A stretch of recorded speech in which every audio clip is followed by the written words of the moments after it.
Alrighty, guys.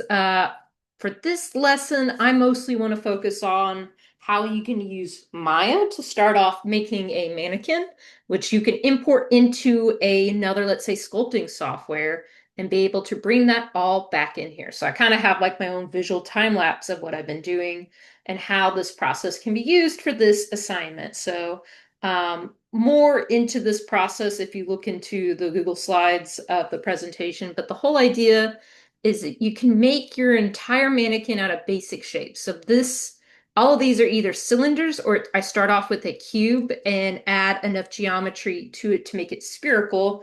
That way we don't have to deal with as many poles. And so y'all have access to this particular mannequin. And so as you can see, all it is a bunch of different pieces of geometry. The only reason it's named like this is because it was imported in, and unless you adjust the import settings, you're going to get these really crazy naming conventions. And then I grouped all of those pieces together. And so what's going on for this entire line of visual progression is by starting off with this, I duplicate and make a new mannequin. With this mannequin, I recommend when you take your duplicate over, which I can do a really great example of right now. So let's say I'm going to go to edit and duplicate. And to make sure this doesn't get confused, I'm going to call this group 1_demo. That way, everyone kind of has an idea, and then I don't get lost amongst the many things that are going on in this scene. And so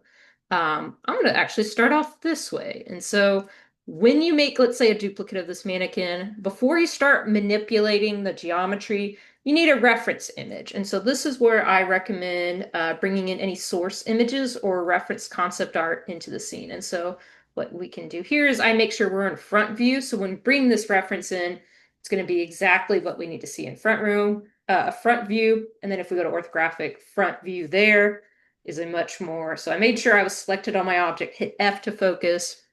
Now let's go to view, image plane, import image. And so I already used this example in here. I have a couple of different examples I'll show. That's what I actually used for this feminine figure. But for this demo, let's talk about maybe doing something that's a little bit more masculine. So I'm going to hit open here. We don't know where it is. Most likely it's at the origin point, which is over here. Let's start using this middle piece here. That might be a really good reference for what I want to do with something that has more masculine features. And so I want to scale that up pretty close to what I have for this mannequin here. Doesn't have to be quite perfect, but what I recommend is making sure the top of the head is here and your legs are down here. I might make it just a tad bit bigger because I'm looking to see where these ankles sit and so on. And then I'm going to move it just right here, as center as I can to our little mannequin. And then this is where you're going to start manipulating your pieces of geometry. So what I recommend is following what I did in this next stage, which is delete any extra like symmetrical pieces.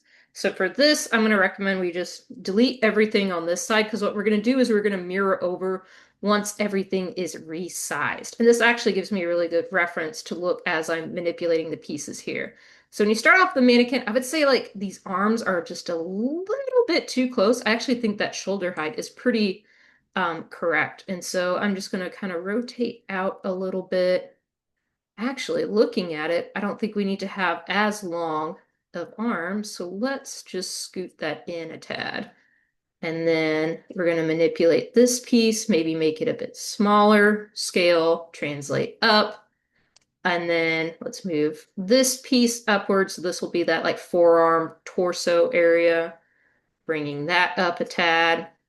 And then what I like to do for the arms, in this case, I already have a spear, but let's make it elongated so it feels more spherical-like.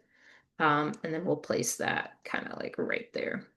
Looking at the rest of the geometry, I can see how in my female figure, I moved the more pivot location down here, doing something maybe a bit more masculine.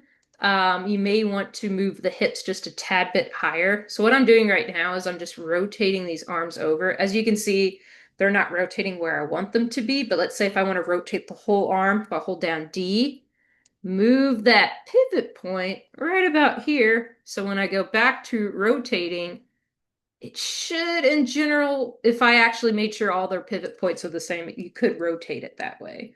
But probably for now, I'm just going to translate these over and move them because that shouldn't affect it too much. Because I want to make sure we have enough room right in here. So if I move that hip bone to be just a little bit higher, actually move this up here, make a bigger hip bone area. And then you don't have to follow your reference exactly. So if I was following the reference, I would put it right here. And ideally, I don't want that. I want it still kind of down here just to get these shapes a little bit closer to what I want. Let's make a bigger thigh.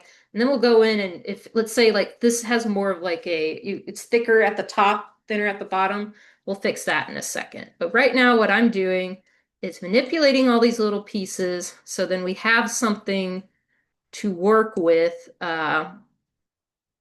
this body type style. So right here, I'm going to move these pieces up. And then what I can do if I really want to follow this is let me go back, make sure we're using just one axis and translate downwards if you really want to follow what's going on in this reference. So in this case, let's make our abdomen area just a little bit bigger. You could try to do all the way that way. In this case, I recommend maybe just a little bit and then making this much bigger. Let's move that head upwards. Actually, I think our head can be more right here. I'm going to move the neck portion here. But as you can see, not too many changes to what we had here, but it's going to be really helpful.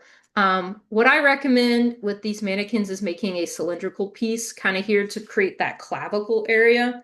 And what you can do for this one, I'm going to move that pivot point way back here. Cool. Is I'm going to make a duplicate of this one. And I have to remember how to make a duplicate because I was literally just in a different software, so I forget. When in doubt, duplicate here. And I like to use this just because it has that long cylindrical piece in here. I'm going to rotate it to kind of feel like that clavicle shoulder area that's extending out to here. And so I think that's reading pretty good for doing a masculine figure in that case. And then what I'm going to do is also move this backwards. Um, and then before I duplicate to the other side, I want to make sure that our side view has enough of what I'm trying to do. So in this case, this is where you want to also adjust your contrapposto with these different areas. So this is kind of where I would recommend bending the torso back. So because you have your shoulders here, abdomen here. This is that main hip joint, which honestly in this case, I might stretch out a bit and move backwards just because we have like the buttocks right here. And then what I'll do with the thighs is we're going to make these a little bit bigger. I think that's pretty good off to start. If you want to do a true T pose, you can, I'm moving this pivot point here. You can keep that arm straight. I like to just add a little bit of a bend to it because it's just something that's just a little more natural in your figures, especially if we're trying to do a contrapposto inspired piece. Now I'm trying to correct all my mistakes earlier and move these pivot points somewhat back to their normal location. But as you can see now, this is reading a lot more naturalistic in these positions. And so make sure I hold down D. Thank you. Move you back and translate a little bit so it's not so flat where this wrist area is. One thing I did do is you want to kind of bend the knee area a bit because you have already this contrapposto here.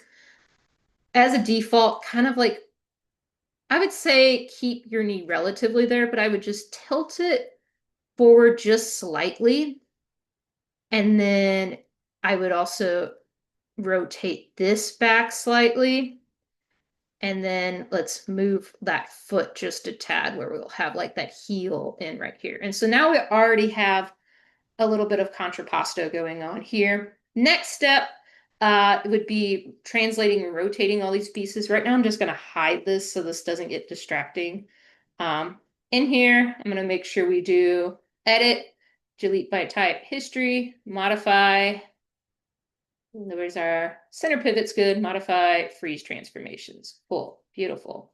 Um, I'd still say that pivot point isn't where I want to do it, but it's going to be what we need it to be. I make sure all the geometry that I want to translate over is going to be selected.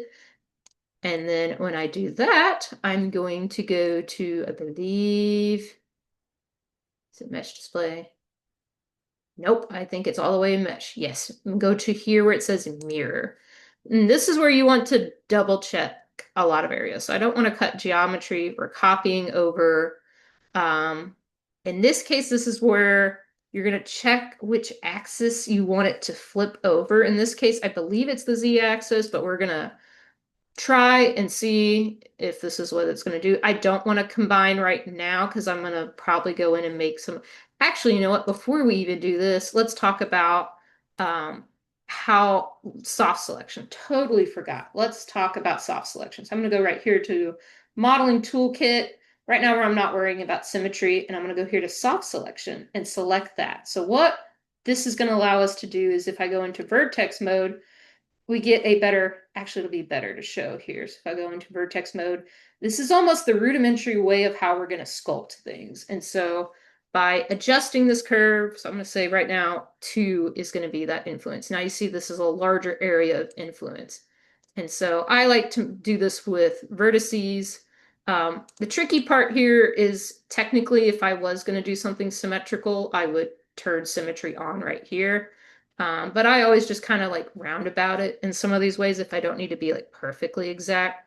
So what I'm trying to do right now is to create this torso area. So you can either translate, or in these cases, if I'm doing this somewhat symmetrical approach, I use the scaling tool and I scale inward. So that's kind of another way to approach this. I'm actually going to bring this up a bit more just to get a wider range because I really want to make sure I'm sculpting uh, this all in correctly where I want it to go. Because I really want to dramatically change the shape language that's going on here. And this is kind of how sculpting works at a very small level. And so if you're using any sculpting software, that this is basically what is going on. You are adjusting these vertices in a different manner. And so now I'm gonna, this case, just find something somewhat close here, and then we're gonna bring that inward. Same with these back pieces, just so we can get that curve to the back.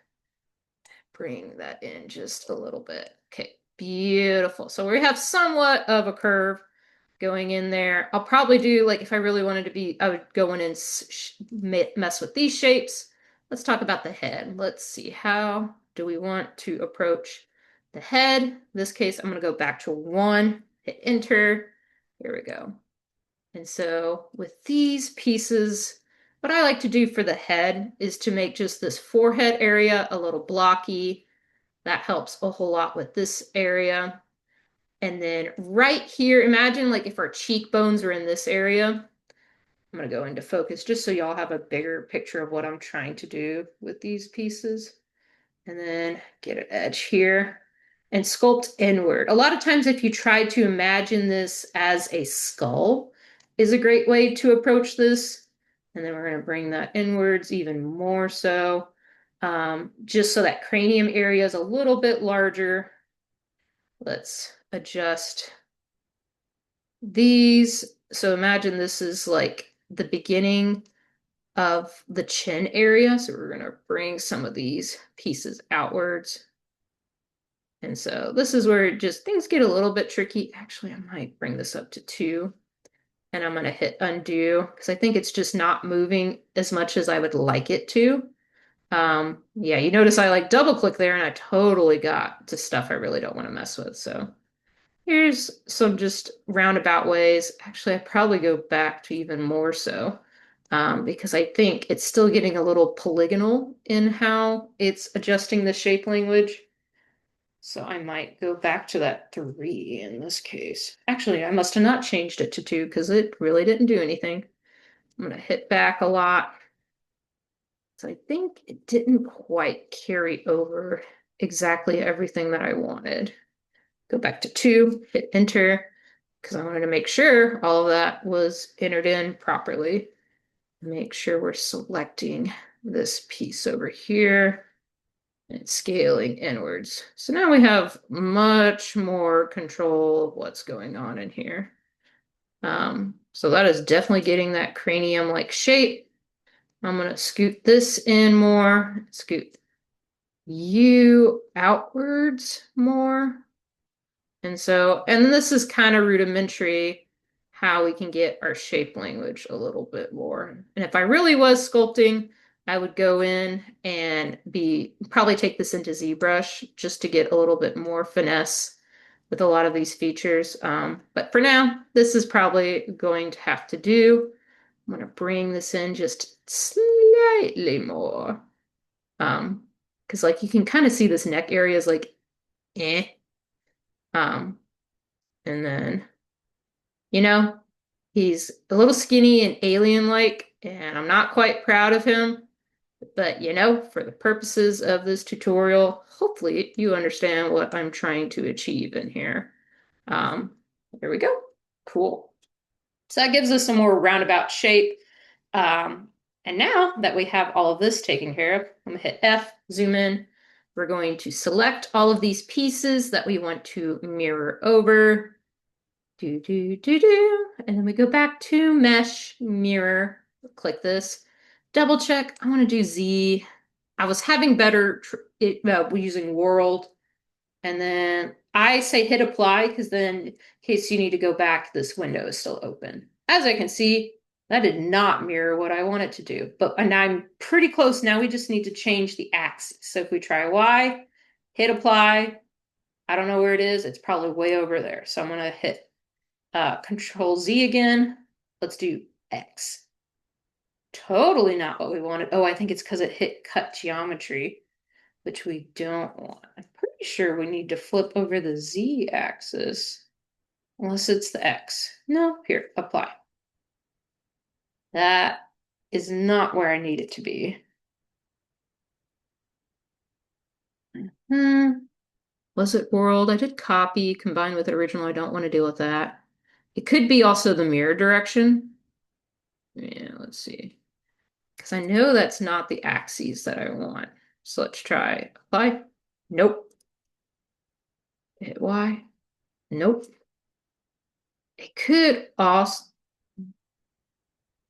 I'm forgetting what it is off the top of my head, and so I know that's probably what's going on. But in this case, let's say you're in a rush and you don't know what to do with these pieces. Oh, and what you notice is like here, right now, the way I have the settings set up, they're all combined, which I don't want. So I'm going to go here to edit mesh. Actually, no, here, mesh, separate. Now they should all be separate, essentially, but it looks like you may have to do it step by step in these cases. And this is where you just like double check as I'm like clearing through. It's something with these cylindrical shapes, how I made them apparently, because it only does that for the cylindrical shape. So I just go in here, edit, separate, and this last one, edit, separate. And so this is kind of where we play with how we may want to incorporate these features. So what I am doing, lovely. So let's use the rotate tool. And in this case, this is how we can use the rotate tool. So I'm holding down D to move that rotation. And so what we can do is if I pretend this is the rotation axis and move that to the center of the body, then if I can't get the mirror tool to work, then we just rotate our character and move them over and then just eyeball it from there. So I know the mirror tool works for the purposes of this tutorial. I'm not sure what I was clicking. I'll make sure to tell y'all what it is. But now we have our male character. And so what I'm going to do, make sure I select everybody.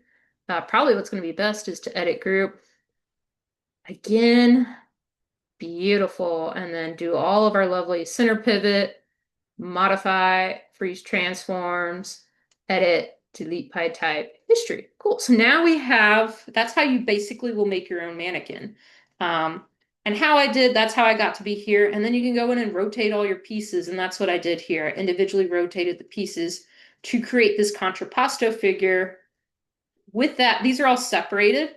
So once you get to when you want to start sculpting, I highly recommend combining all the features, which is what I did with going to this figure over here. What I did is this was the next step in actually adding like different props into here. Oh, here, this is what I want to talk about. So this is using that original geometry, but here I went in and to clean up some of these spaces so you can see that outline here. I did some retopology on these pieces and smooth just to clean it up. And then taking all those pieces, I use the combine function, and that's what I get here. This is the stage where you would take this into Blender, ZBrush, Nomad Sculpt, and sculpt in there. And that's what I did with this figure right here. So this is from ZBrush. I literally spent 15 minutes this evening going in and doing some quick sculpting and brought this back into Maya. And so before bringing it into Maya, make sure you would check the poly count number. I wouldn't go any denser than this. I actually had to reduce the face count by a quarter to get it to this. Otherwise, it was way too dense, took forever to import, would not be workable with how Maya is set up. And so that's what I recommend for this kind of assignment. You don't need to be the most beautiful sculpture in the world. The idea is we want to introduce you to these different techniques. I will make sure to share that mannequin file with you. But this is kind of how I'd approach this project. This gives you a great understanding of the basics of how to start with these simple shapes because the human body is so complex. The anatomy is crazy. There's a whole life drawing class I highly recommend taking. But this is just the first step. And so hopefully this helps you create a game plan of how you want to move forward with prototype number two. And so until next time, everyone.